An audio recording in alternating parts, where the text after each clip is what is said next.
Let's start with those comments by US President Donald Trump's top national security advisor. John Bolton has been speaking to Fox News, telling them that North Korea has to start taking concrete steps on denuclearization.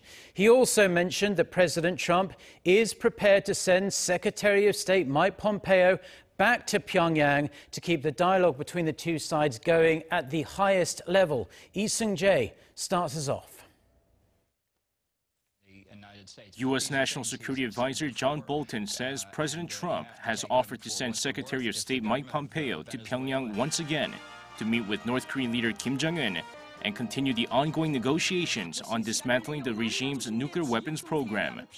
In an interview with Fox News on Tuesday, Bolton revealed Trump made the proposal in his most recent letter to Kim, which was delivered to North Korean Foreign Minister Yong-ho during last week's ASEAN forum in Singapore. Asked about the possibility for a second summit between Kim and Trump, Bolton said there aren't any plans yet, but President Trump is prepared to meet at any point. He added that what's really needed isn't more rhetoric, but performance from North Korea on denuclearization. Bolton dismissed North Korea's calls for an easing of sanctions, saying the Trump administration will continue to enforce them until Pyongyang denuclearizes.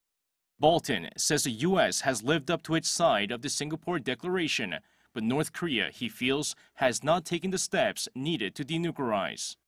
Bolton also downplayed the significance of North Korea returning 55 boxes of remains of presumed American soldiers killed during the Korean War, saying it's just one part of the agreement the two sides reached in Singapore. He went on to say the North should return the remains of all foreign soldiers without having to be asked, since there's no point withholding remains from a conflict that ended several decades ago. Seung-jae, Arirang News.